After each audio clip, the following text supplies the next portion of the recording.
may be unique in American history. The marches you see are not protesting unfair labor practices or advocating a political cause. They are here to challenge the conscience of the wealthy and powerful Watchtower Society, better known to the public as Jehovah's Witnesses. Jehovah's Witnesses have a massive international organization with millions of members and hundreds of millions of dollars. A gift that God gave to the human race. Amen, brother. Families and peace. But this deeply committed group is not likely to be intimidated. They have an urgent message to deliver. You can't see the hurt that we feel, but we have so much pain because so many of us are separated from our families because of the Watchtower organization's rules, unfair, unkind, unloving, unchristian rules. The organization sets itself up in the place of Christ, and that is something that the Bible does not teach. The reason we are here today is to attract attention to a genuine false prophet, a genuine false prophet that Jesus warned us about. They have lied to us, they have deceived us, and we have the documented evidence.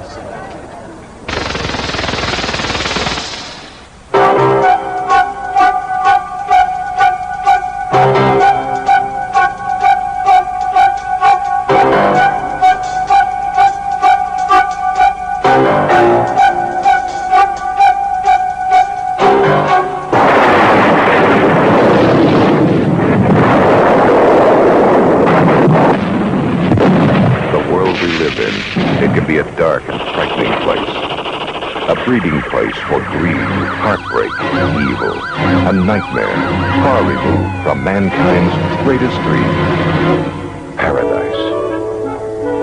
Surely all of us are thrilled at the prospect of surviving the end of this wicked world and living on into God's righteous new order. What a grand future awaits us. This confident statement, brimming with hope, is from the Watchtower Society's publication, You Can Live Forever in Paradise on Earth. It is this promise that attracts the new convert to become a Jehovah's Witness. The thing that attracted me to the Watchtower Society was that they taught that Armageddon was so close that those who were living now would never have to die, but that they could live forever. I think one of the greatest things that appeals to the people is that we were taught that we could live forever here on the earth, and there would be peace, perfect peace among men and animals. The little children could play with the animals, and there would be no harm and no hurt in all of the earth. Jehovah's Witnesses came along with a positive message, I thought, from the Bible. God had a plan and purpose for Martin Merriman, and that is what I wanted, to please God. Martin Merriman was not alone on the Jehovah's Witness road. Statistics show that in the 22-year period between 1963 and 1985, the Jehovah's Witness organization grew from 1 million members to 3 million. Jehovah's Witness spokesman Eugene Mortensen. The increase that Jehovah's Witnesses are experiencing right now is phenomenal. Last year, for an example, worldwide, we had a 6.8% increase. It all began in Pennsylvania in the late 1800s when Charles Taze Russell came under the influence of a Second Adventist preacher. Russell initiated his own Bible study class, a small group that would ultimately grow to become the Watchtower Bible and Tract Society. Borrowing directly from the prophetic speculations of Nelson Barber, a New York Second Adventist, Russell claimed that in 1799, the world had entered the time of the end. That in 1874, Jesus Christ had returned invisibly, and that the world would come to an end in the year 1914. In 1879, Russell, then 27 years of age, was so passionately convinced these prophetic dates were given by God that he sold his prosperous clothing business and struck out in a new direction. With very little education or theological background, he began printing the magazine Zion's Watchtower and Herald of Christ's Presence. Known today as the Watchtower, this publication which has grown from an initial printing of 6,000 to well over 288 million copies annually, dictates all major doctrines to Jehovah's Witnesses. During his lifetime, Russell authored a vast amount of literature, including a series of volumes entitled Studies in the Scriptures. According to Russell, no one could understand the Bible without these books, and reading the Bible alone would lead only to spiritual darkness. One of Russell's teachings was that Egypt's Great Pyramid was designed and placed there by God as his second witness next to the Bible. It would be an instrument to reveal his great plan of the ages for mankind.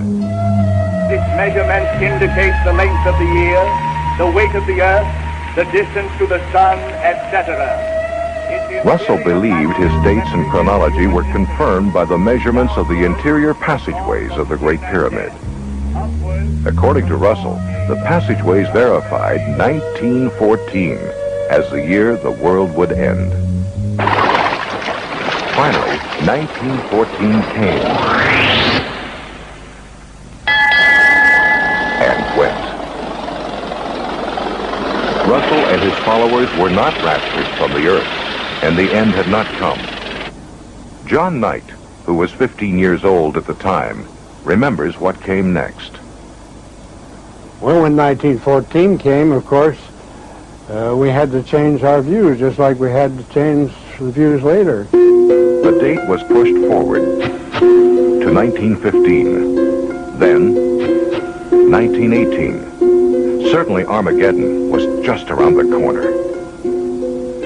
But in 1916, Charles Taze Russell died, sick, weary, and disappointed.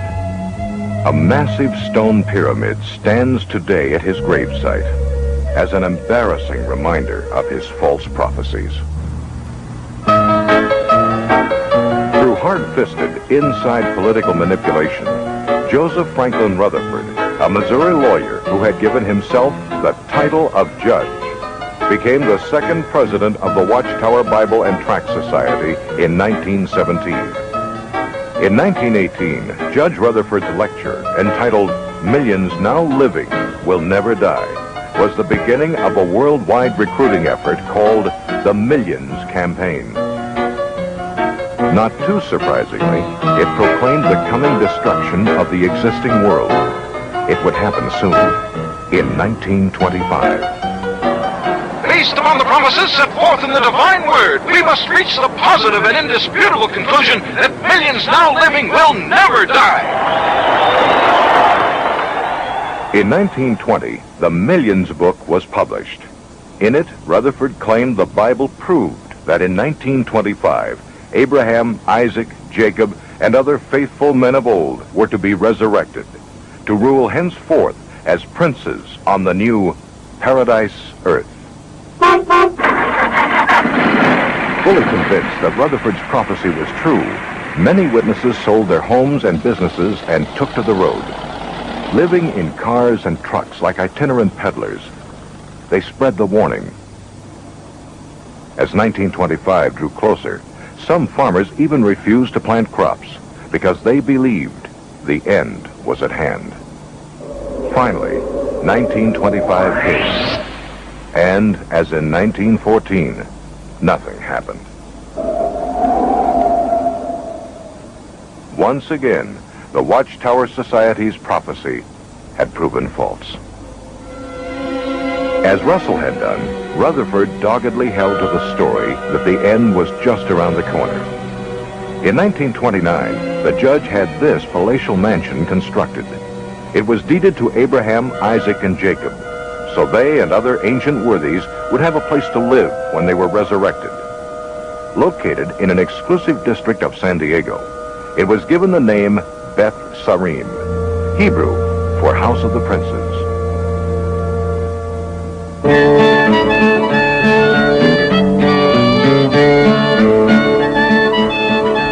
The world entered the Great Depression, but Rutherford lived like a millionaire, spending the winter months at Beth Sarim, summering in Europe.